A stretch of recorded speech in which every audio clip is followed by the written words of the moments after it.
The world has felt the unrest on college campuses.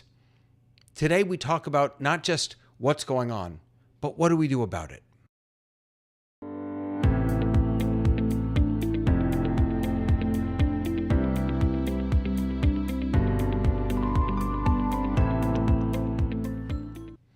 Good afternoon. Hey, Rabbi. How you doing, Rabbi David? I'm doing pretty well.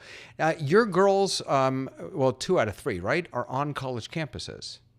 Only 1 out of 3 1 out of are 3. on a college campus. All right.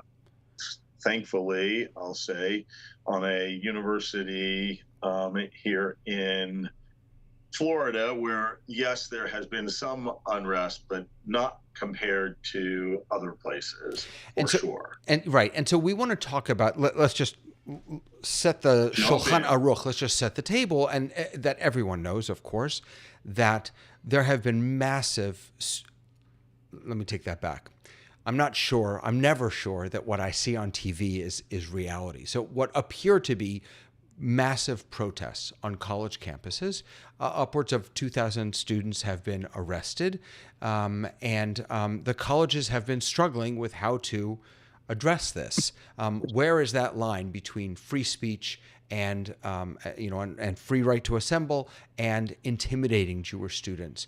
We have all seen the images of Jewish students not being allowed to go to walk to their classes, or Jewish professors not being allowed on campus. So today we want to talk a little bit about how we respond to this in the world. The reason I brought up your family this, because I know your girls went to Florida schools, and Florida has, I'm not a fan, I'll just put it out there, of our government in Florida, but but they have been very supportive of Jewish students. Yeah, and the whole we're not a daycare thing, where boy, they just kind of made it very clear that this behavior is not allowed here. Did they? Right. Let me start by asking you: do you feel like they went too far? Did they squelch free speech, or did they just protect? I think let's get a couple of things out. I think there are 2 statistics that I want to share right from the beginning. One is that the squeaky wheel gets the grease, and that is to say that the amount of protesting, the numbers of protesters on university campuses is relatively small. Tiny. Now, of course, when you put up a tent encampment and you're shouting the hateful things that you're shouting, and you get the press that you want to get, it makes it look a lot larger. But the statistics seem to bear out that there isn't that is not being shared by more than a single digit percentage of people on the actual campus. Second thing that I will say is sort of connected with that is the evidence that a lot of these protests are being supported and encouraged by outside players who are coming onto the campus, who are not students. So that's one piece. The second, I'm going to balance that by saying I just received today a statistic from an organization, and I'm sorry, I don't remember the name, that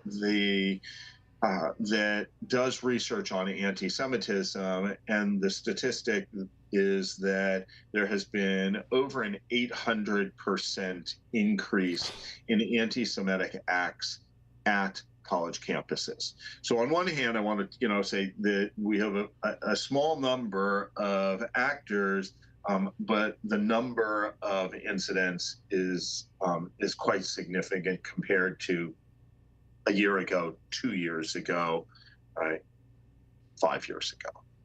So sorry, I just want, just in reflecting on that number, I just said this yesterday. I was at the end of the day. I was sitting with one of our teachers, and we were just. She happens to be Israeli, and we were talking. And I turned to her and I said, "You know what? The whole world just hates us."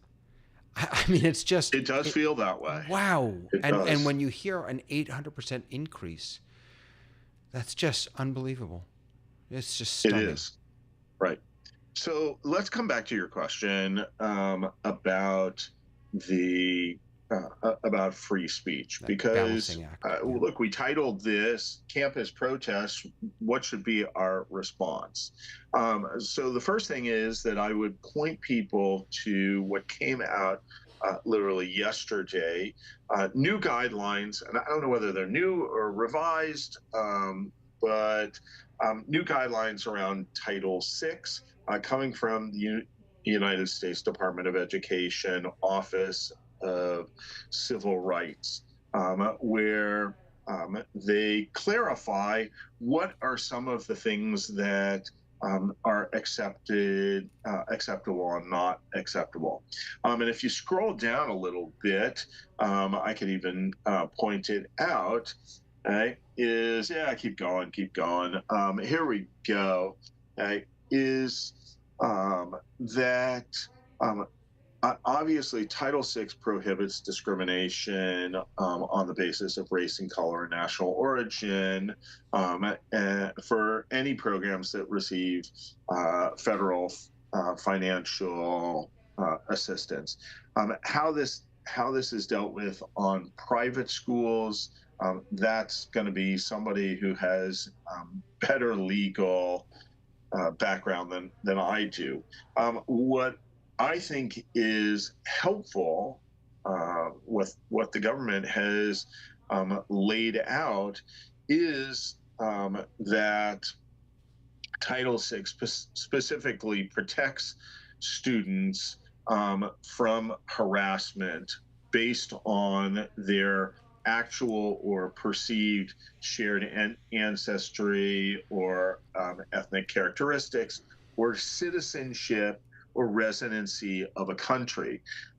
And now what's interesting is that Title VI doesn't protect students from discrimination based solely on religion. I believe that is covered in Title IV. So that's crucial because students who are Israeli are feeling this simply because they are Israeli. There all kinds of hateful things are happening, and they point out some of the other guidelines that they're pointing out are the differential treatment, that if what's good for the goose is has to be good for the gander. And so something like, is Zionism open to critique? Yes, okay? Along with all other nationalist movements. Okay, if Palestinian nationalism is acceptable and Zionism is not, that's when we have a problem. Right? That differential treatment is where I think the universities are getting themselves into trouble, because they're allowing things to happen against Jews that they wouldn't allow for other, I'll say, potentially oppressed groups like Muslims or Blacks or the LGBTQ community. A number of people have said out loud, if this were happening to Black students, if people were yelling, Right. I'm not even going to say It shouldn't happen to anybody. It shouldn't happen to anyone. Right. But they're also this document also talks about, which to me is a hostile environment. That Right. what the line, as it were, that it tries to draw between free speech and anti-Semitism or whatever, is that when you're in a hostile environment. Right. And that's where I think, coming back to your question of, I think we have to be able to distinguish between free speech and hate speech. Okay? calls for violence against any individual or group is intolerable. Okay? When George Washington University protesters, okay, called for the beheading, okay, guillotine, guillotine, guillotine, okay, the beheading of senior school administrators over their refusal to back anti-Israel protests, that is unacceptable. Right? When you, all right, have a banner and you are holding it up, as hateful, as reprehensible as the message might be, okay, I will grit my teeth in the interest of free speech. When that banner gets unfurled from a window that has been smashed in a school, in a school building, okay, and that school building gets defaced, that is unacceptable. Right? So, Can I just ask you a question? So, sure. in this document, in this update, they give examples, and the first example wonderful. they give is a college student files a complaint with OCR alleging that she was subjected. OCR is the Office of Civil Rights, just so that people Thank you. understand.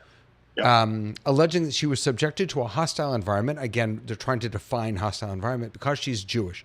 In support of her complaint, she alleges that the dry erase board on her dorm room door was defaced with swastikas. Additionally, she alleges that epithets referencing poor hygiene or racial impurity of Jewish people and white supremacist slogans stating conspiracy theories about Jewish people were scrawled on the door and posted by fellow students as comments to her social media feed. She says she's not comfortable going to her dorm anymore. So, and it says here that they would have reason to open an investigation based on this complaint. But isn't this the same as just unfurling a banner? How is this? I'm still confused about the line. Yeah, I think you are correct. I think it depends on what's on the banner. Okay. Right.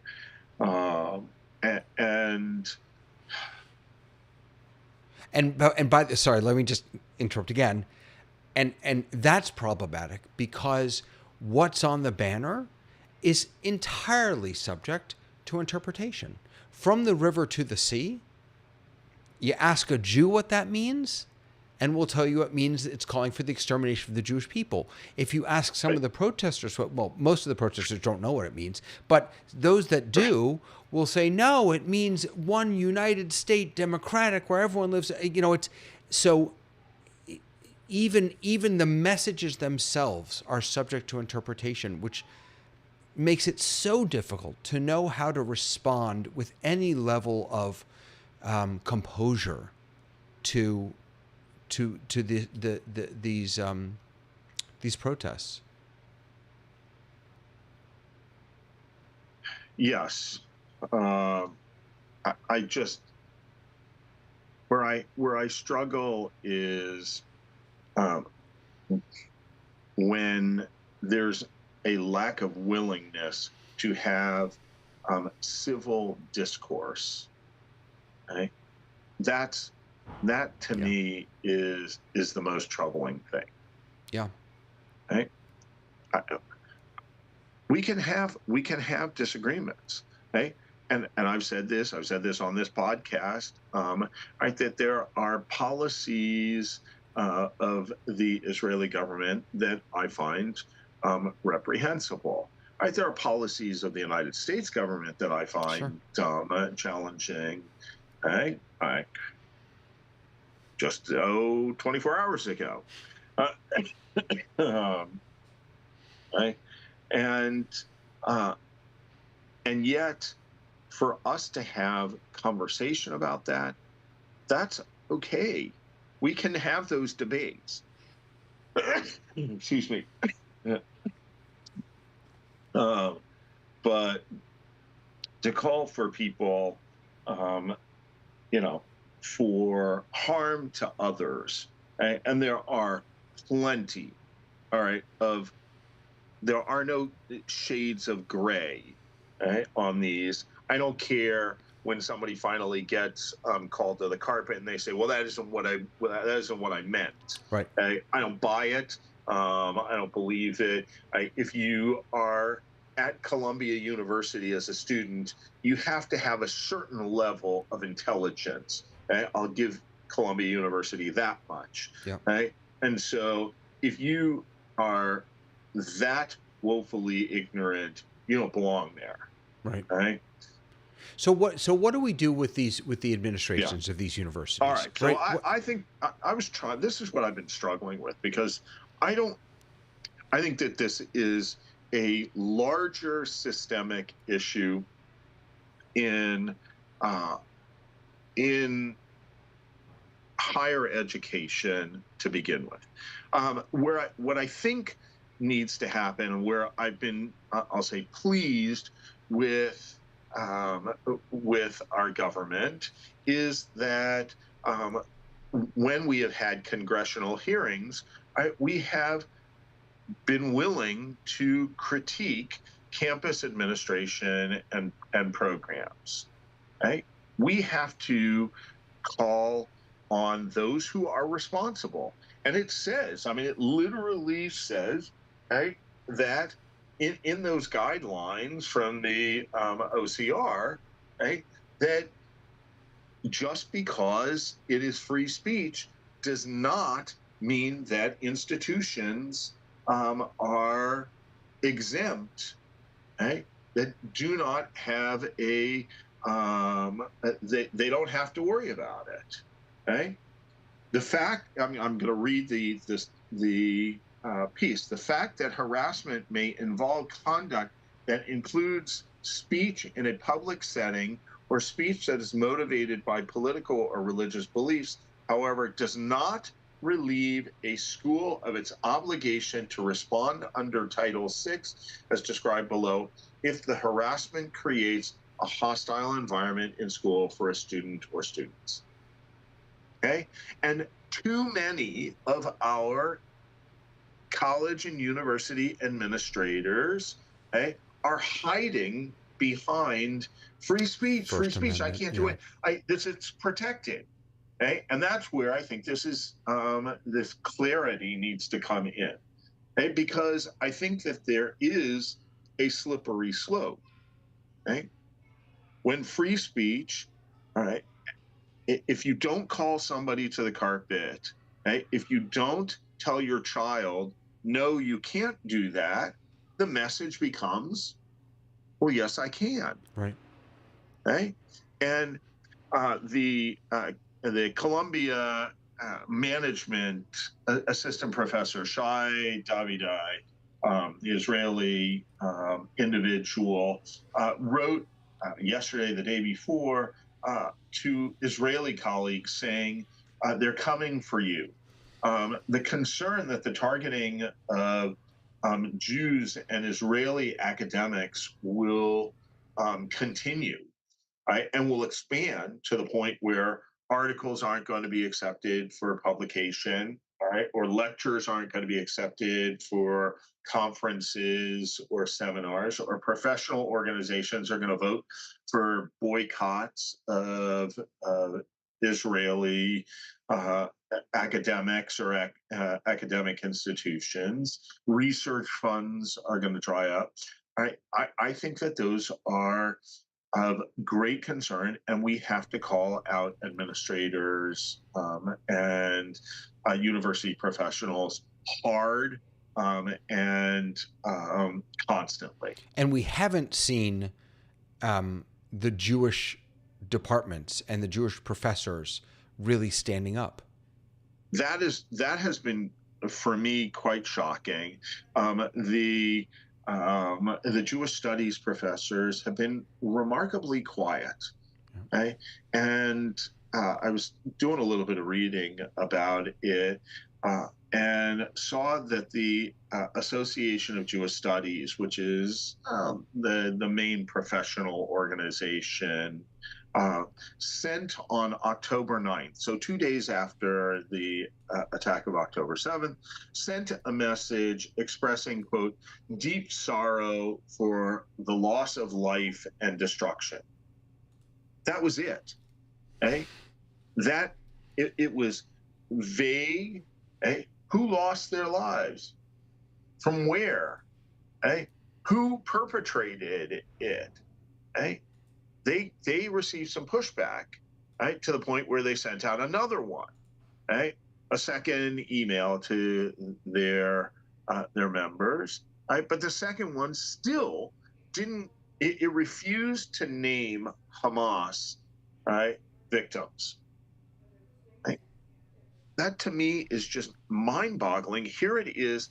Academics should be, all right, the first ones to speak about this. Okay? Speaking of speaking about this, I think that there are a couple other things that we should be doing. Okay, one is not just calling out and critiquing campus administration, right? But there should be open and consistent dialogue with our students. Okay? We have to be open and we have to be courageous about engaging our children and grandchildren who are on the campuses. Okay? We have to share with them what are not just our our values, okay, but what are our beliefs. Okay? And right, if they don't understand the history, it is our responsibility to teach them that history. Right? I think that we have been woefully under teaching basic Israeli history. One of the arguments that I've heard from a number of people involved in these protests is, but look at all the Jews who are here with us. We had a Passover Seder. We had a Shabbos service, right? There are from JVP, right? JVP, and If Not Now. And there are a number of Jewish organizations, well, not a number, I think I just named them, those two, that are supporting these protests and are actively sending Jewish students to be there. And you can go back to my sermon from 2 weeks ago, right, where I said, hey, I love you. Right? I will continue to love you. I am not kicking you out of the tribe. Okay? I admire the values that we taught you of justice, right, and peace, right, and tikkun olam. Okay? But you are wrong in this situation. Yeah. You are on the wrong side. Okay? I'll give you just two more things that I've been thinking about. One is I think we have to be making a statement with our tzedakah. Right? I no longer give to my alma mater. Wow. The University of California at Santa Barbara, right, has been terrible. Okay? Now, at the same time, okay, I have directed, right, those donations to Hillel's and other Jewish campus-based programs, because that's where that money needs to go right now. Right. Okay? And my few $100s may not make a difference, okay? But we have seen, okay, other donors, much more significant donors, okay, directing their donations away from the universities. That's the only way that they're going to understand the impact. The work that Hillel's and Chabad's are doing on campus is really pretty remarkable. Extraordinary. Yeah. Yes. Yeah. Okay. Pick a university near you, or pick your alma mater, make a donation to their Hillel. Yeah. Okay. The last thing that I would say is, and I continue to beat this drum, is that we have to build allies. Okay. Now, it's not. I was talking with my colleague, Rabbi Jeff Salkin, and he said, it's not who's going to hide me, right? But who is going to encourage me not to hide my Jewish identity? Hey, we don't need protectors. We need allies. Okay? We need larger numbers of individuals and groups to stand up with us, right, and say, that's unacceptable behavior. That's not what we in the United States of America, right? That's not what free speech is about. Those are the things. Right?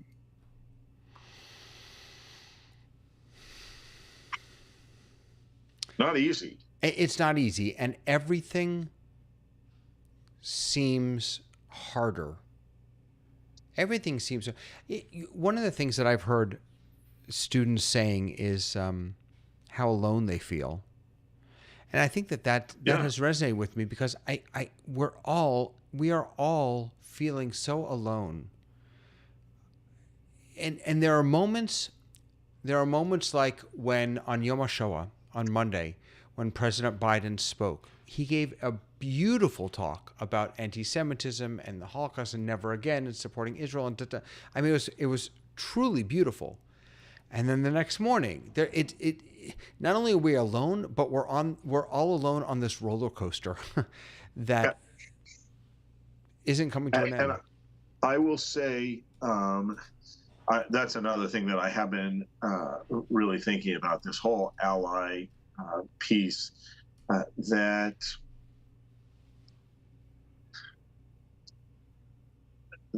there's a couple of things. Last week, the week before, we had, during Pesach, we had the Haftarah of Ezekiel and the story of the dry bones. Ezekiel goes into into this valley of the dry bones, like a graveyard, and God says prophecy to them, and Ezekiel prophecies to them, and they rise up and the bones come together and flesh gets put onto them. And it is, why do we read that during Pesach? Because it is an example of national restoration. Right? Compare that, right, to the other restoration, right, that happens after the destruction of the first temple. Right? Who brings us back? It's King Cyrus. King Cyrus, the Persian non-Jewish king, says, go back to your land, and not just that, but I will help you work to rebuild. We need allies. We need people around us in order to do that. Right?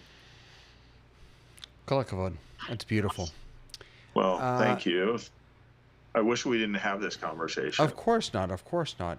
You know, something else, just as we close, I don't even know what to say about it or think about it, but I'm anticipating Yom Ha'atzmaut next week, Israel's Independence Day, and Yom HaZikaron, not only because I want to celebrate Israel, but because I don't know what they're going to feel like yet. The whole world feels so different. I don't know what that's going to be like yet. So there's no question that this will be a completely different Yom Ha'atzmaut. Yeah. And if you think about this is, I don't want to give away the sermon, but the sermon for Saturday is this idea of Yom Ha'atzmaut. Inside the word Atzmaut is the word etzem, which is both essence and bones. Okay? So what is the essence that we are celebrating on this particular Yom Ha'atzmaut. It used to be. Have you've been to Israel on Yom Ha'atzmaut? Right, it used to be everybody would run around with silly string. The things of silly string, and they bonk you on the head with these stupid plastic The hammers. hammers that Yeah. made noise. That they don't do that as much Yeah. anymore because Yom Ha'atzmaut has taken on a much deeper and more significant feel. Yeah. Like, what Absolutely. is it that? And I think the recognition that Jewish nationalism is a crucial part of being Jewish, right? And so protest all you want, you campus people, right? But you're not going to take away what is at the essence, what is at the very bones of Jewish life, and that is a desire to return. Amen. Thank you, sir. Amen. Well, thank you, everybody. We'll see you in Thank a you, couple Rabbi weeks. David. Always good chance to talk with you. Absolutely. We'll see you in a couple weeks, everyone. Yeah. Bye. Oh, my button didn't work. Wait, I have to press the button. We have to say goodbye. Ready? Let's try it again. Say goodbye.